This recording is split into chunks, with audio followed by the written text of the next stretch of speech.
নমস্কাৰ। পোনপ্ৰথমে সকলোলৈকে ৰঙালী বিহুৰ হিয়া ভৰা উলগ আৰু শুভকামনা জনালোঁ। আমি আজি আলোচনা কৰিম দশম শ্ৰেণীৰ অসমীয়া পাঠ্যপুথি অসমীয়া সাহিত্য চয়নিকাৰ অন্তৰ্গত দ্বিতীয় অধ্যায় জিকিৰ। তোমালোকে কিতাপখন উলিয়াই ল'বা। আমি আজি আলোচনা কৰিম ভাষা বিষয়ক 1 নম্বৰ চমু উত্তৰ দিয়া। ক. জিকিৰৰ ৰচক কোন? উত্তৰ: জিকিৰৰ ৰচক আজান ফকীৰ। তেখেতক চাহ মিলান বুলিও জনা যায়। খ নম্বৰ: জিকিৰবোৰক কিহৰ লগত তুলনা কৰিব পাৰি? উত্তৰ: জিকিৰবোৰক হিন্দুসকলৰ ভক্তিমূলক প্ৰাৰ্থনা বা স্তুতি গীতৰ লগত তুলনা কৰিব পাৰি। 1 গ. জিকিৰ শব্দটো কি শব্দৰ পৰা ওলাইছে? উত্তৰ: জিকিৰ শব্দটো আৰবী চিকৰ শব্দৰ পৰা ওলাইছে। এই শব্দৰ মূল অৰ্থ হ'ল ঘনে ঘনে উচ্চাৰণ কৰা। 2 নম্বৰ: তলত দিয়া শব্দবোৰৰ অৰ্থ লিখা। ৰচুল শব্দৰ অৰ্থ হৈছে দেৱদূত। মুমিন মানে হ'ল বিশ্বাসী। ৰহম মানে হ'ল দয়া। কুতুব মানে হ'ল ধ্ৰুৱ নক্ষত্ৰ। বান্দা মানে হ'ল ভৃত্য। 3 নম্বৰ: মক্কাৰ দুৱাৰত চাহাব জীৱই মাৰে তালি, যেনে খালে শলৰ লগত দড়ি কাৰ টপালি। উল্লেখিত কবিতা ফাঁকিৰ অন্তৰ্নিহিত ভাবটি বিশ্লেষণ কৰা। উত্তৰ: কবি আজান ফকীৰৰ দ্বাৰা ৰচিত জিকিৰ কবিতাটোৰ পৰা উদ্ধৃত কৰা হৈছে। উক্ত কবিতা ফাঁকিৰ মাজেৰে কবিয়ে মানৱ জীৱনৰ কথা ক'বলৈ বিচৰা হৈছে। মক্কা হ'ল এক পবিত্ৰ তীৰ্থস্থান। তীৰ্থস্থান দৰ্শনৰ বাবে মানুহে বিভিন্ন ঠাইলৈ ভ্ৰমণ কৰে। ভগৱান দৰ্শন কৰাৰ লগতে মক্কালৈ গৈ আল্লাহ অৰ্থাৎ ভগৱানৰ নাম সোঁৱৰণ কৰে। কিন্তু তাৰ মাজতে জীৱই ভগৱান অৰ্থাৎ ভগৱানৰ কোনো সন্ধান নাপায়। মানুহে জীৱনৰ আগছোৱাত যি লোকে এবাৰো ভগৱানৰ নাম স্মৰণ নকৰে, সেই লোকক ভগৱানে কেতিয়াবাই পৰিত্যাগ কৰিছে। মানুহে ভুলৰ বশৱৰ্তী হৈ পাপ কৰ্মত লিপ্ত হৈ পৰে আৰু সেই ভুলৰ পৰা মুক্তি পাবলৈ মক্কালৈ যায়। এনে লোকে ভগৱানৰ নাম স্মৰণ কৰিলেই মুক্তি নাপায়। খাল আৰু শলৰ লগত দড়ি কাৰ টপালিয়ে যিদৰে প্ৰভাৱ পেলাব নোৱাৰে, তেনেদৰে ভগৱানক নোপোৱা মানুহে মক্কালৈ গৈ আল্লাক বিচাৰি হাবাথুৰি খায়। নিজৰ অন্তৰৰ মাজতে যে ভগৱান বিৰাজমান, সেই কথা এবাৰো উপলব্ধি নকৰে। 4 নম্বৰ: ব্যাখ্যা কৰা। ক. পানী মৰে পিয়াহত, অগ্নি মৰে জাৰত, খুদা ৰচুল লুকাই আছে মুমিনৰ আঁৰত। উত্তৰ: প্ৰসংগ: উক্ত কবিতা ফাঁকি আমাৰ অসমীয়া সাহিত্য চয়নিকাৰ অন্তৰ্গত আজান ফকীৰৰ দ্বাৰা ৰচিত জিকিৰ পাঠটিৰ পৰা লোৱা হৈছে। সংগতি: উক্ত কবিতা ফাঁকিৰ মাজেৰে কবিয়ে ভগৱানৰ সান্নিধ্য কিদৰে লাভ কৰিব পাৰি, তেনে অৰ্থত কবিতা ফাঁকিৰ ব্যক্ত কৰিছিল। ব্যাখ্যা: পানী পিয়াহত মৰা আৰু জুই বা অগ্নি জাৰত মৰা দুয়োটা কথাই অসম্ভৱ। পানীৰ ভিতৰতে পিয়াহ গুচোৱা শক্তি লুকাই আছে। ঠিক তেনেদৰে জুইৰ উত্তাপ শক্তিও নিজৰ ভিতৰতে লুকাই আছে। সেই কথা কেতিয়াও অনুভৱ নকৰে বা নাজানে।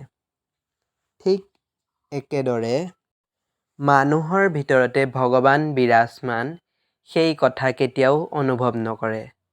কিন্তু আমি ভগৱানক বিচাৰি হাবাথুৰি খাওঁ। তেওঁৰ অপাৰ মহিমাৰ বিষয়ে নাজানিলে, এই কথা নাজানিলে এই ব্ৰহ্মাণ্ড চলাথ কৰিলেও বিচাৰি নাপাওঁ। সৎকৰ্ম কৰা লোকৰ হৃদয়তে ভগৱান বিৰাজমান। 4ৰ শ মক্কাৰ দুৱাৰত চাহাব তীৰবেণীৰ ঘাট, বেহাব নোৱাৰে তাত মায়াই ভেটে বাট। উত্তৰ প্ৰসংগ। উক্ত কবিতাফাকি আমাৰ অসমীয়া পাঠ্যপুথি অসমীয়া সাহিত্য চয়নিকাৰ অন্তৰ্গত আজান ফকীৰৰ দ্বাৰা ৰচিত জিকিৰ কবিতাটোৰ পৰা তুলি অনা হৈছে। সংগতি: উক্ত কবিতাফাকিৰ মাজেৰে কবিয়ে মায়াত আবদ্ধ হৈ জীৱন পাৰ কৰা মানুহে জীৱনৰ অন্তিম দিনত ভগৱানক বিচাৰি হাবাথুৰি খোৱাৰ কথা কোৱা হৈছে। ব্যাখ্যা: মক্কা এক পবিত্ৰ তীৰ্থস্থান। তীৰবেণী ঘাট হৈছে হিন্দুসকলৰ পবিত্ৰ তীৰ্থস্থান। হিন্দুসকলে পবিত্ৰ বুলি ভবা যমুনা, গংগা, সৰস্বতী নদীয়ে বাৰাণসীৰ যি ঠাইত মিলিত হৈছে সেই ঠায়েই হৈছে ত্ৰিবেণী ঘাট। প্ৰতিগৰাকী হিন্দুৱেই সেই ত্ৰিবেণী ঘাটলৈ গৈ পাপ খণ্ডন হয় বা মুক্তি লাভ কৰে বুলি বিশ্বাস কৰে। মানুহে মক্কালৈ যায় হয়, কিন্তু প্ৰকৃত অন্তৰেৰে মুক্তি বা আল্লাক বিচাৰিব পৰা নাই। সংসাৰৰ মায়াই মুক্তিৰ পথত বাধা হৈ থিয় দিছে। ফলত মানুহে দুখৰ উপৰি দুখহে পাব লগা হৈছে। 4 নম্বৰ গ সজাৰ মইনাটিৰ অনেক যুগুটি, দেও মাৰি পাৰ হ'লে এৰিলে প্ৰীতি। উত্তৰ প্ৰসংগ। উক্ত কবিতাফাকি আমাৰ পাঠ্যপুথি অসমীয়া সাহিত্য চয়নিকাৰ অন্তৰ্গত আজান ফকীৰৰ দ্বাৰা বিৰচিত জিকিৰ পাঠটোৰ পৰা লোৱা হৈছে। সংগতি: কবিতাফাকিৰ মাজেৰে কবিয়ে মানৱ দেহত আবদ্ধ হৈ থকা অবিনাশী আত্মাৰ মুক্তিৰ কথা কোৱা হৈছে। ব্যাখ্যা: কবিতাফাকিৰ মাজেৰে কবিয়ে বুজাব বিচাৰিছে যে মইনা চৰাইক সজাত বন্দী কৰি ৰখা হয়। ঠিক সেইদৰে আত্মাক মানৱ দেহৰূপী সজাত বন্দী কৰি ৰখা হয়। সজাত বন্দী মইনাই যিদৰে মুখৰ মাতেৰে মানুহক গৃহস্থৰ মন মোহি ৰাখে, তেনেদৰেই মানুহৰ মুখৰ মাত কথাৰ লগতে আত্মায়ো নানা ধৰণৰ আচৰণেৰে মানুহক সুখী কৰিবলৈ যুক্তি দি কাম কৰিবলৈ বাধ্য কৰায়। গোটেই জীৱন সংসাৰৰ সুখ দুখৰ চিন্তা কৰি দেহটোৰ প্ৰেমত আচ্ছন্ন হৈ থাকে। কিন্তু দেহৰ সৈতে আত্মাৰ সম্পৰ্ক খন্তেকীয়া। এই সম্পৰ্ক ছেদ হ'লেই আত্মাই দেহ ত্যাগ কৰে। আত্মাহীন বা জীৱহীন দেহৰ কোনো মূল্য নাই আৰু সেই দেহ জুইত পুৰি পেলাই বা পুতি পেলাওঁ। ইয়াক লৈ আত্মাৰ কোনো স্নেহ নাথাকে। সজা ত্যাগী মইনাই যিদৰে সজা আৰু গৃহস্থৰ প্ৰেম প্ৰীতিৰ পৰা মুক্তি হয়, তেনেদৰে আত্মায়ো নিজৰ দেহৰ মৃতদেহ সংসাৰৰ মায়ামোহৰ পৰা মুক্ত হৈ পৰে। ভাষা বিষয়ক 1ৰ সমাৰ্থক শব্দ লিখা। চিন্তু শব্দৰ অৰ্থ হৈছে ভাবো, ঘাট, বন্দৰ, প্ৰীতি প্ৰেম, আসমান আকাশ, দৰিয়া সাগৰ, পিয়াহ তৃষ্ণা, বাট পথ বা ৰাস্তা, ভেল শৰীৰ। ধন্যবাদ।